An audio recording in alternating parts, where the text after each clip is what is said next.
श्री कृष्ण जी कहते हैं अपने अनिवार्य कर्तव्य का पालन करें, क्योंकि क्रिया वास्तव में निष्क्रियता से बेहतर है। एक बार एक गांव में एक साधु रहता था जो भगवान पर बहुत विश्वास रखता था।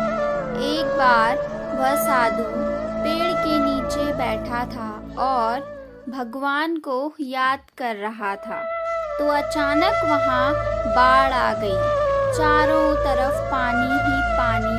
सब लोग अपने घर को बचने के लिए ऊपर पहाड़ की तरफ भागने लगे। उनमें से एक आदमी ने देखा कि इस हालत में भी साधु जी भगवान की तपस्या कर रहे हैं। वह सोचा कि ये अपने आप को बचाने के लिए कहीं जा क्यों नहीं रहे।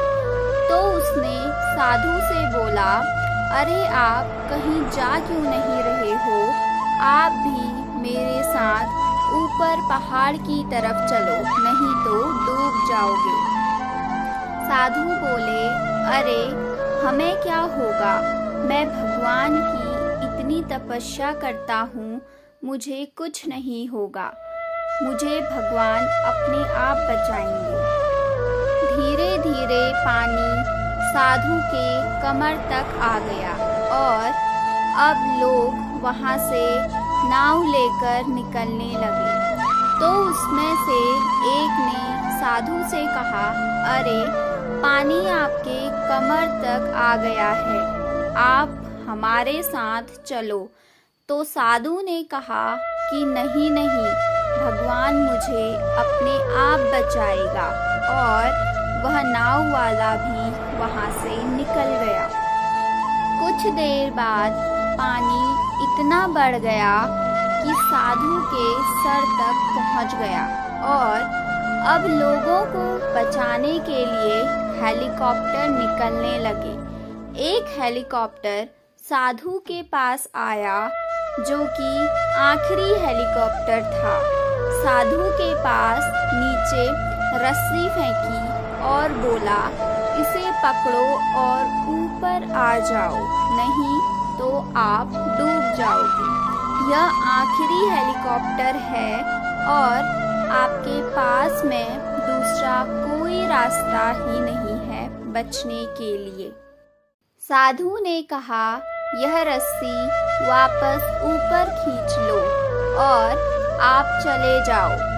मुझे भगवान के ऊपर पूरा भरोसा है, वह मुझे बचा लेगा।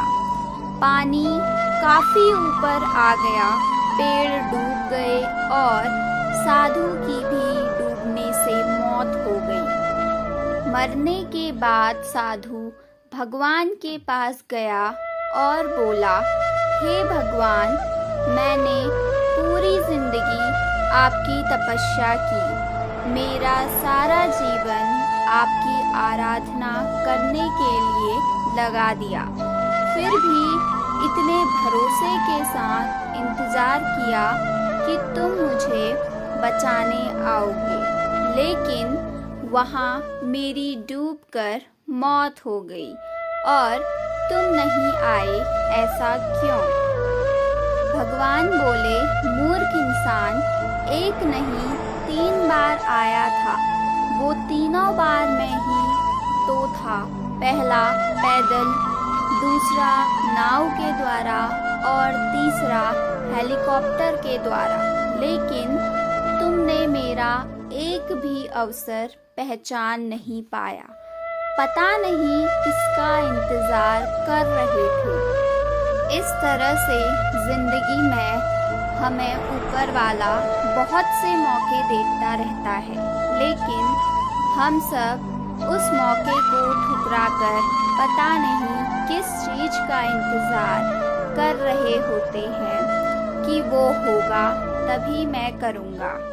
और इस बात पर अड़े रहने से एक वक्त के बाद वो मौका हाथ से निकल जाता है और हम कुछ नहीं कर पाते।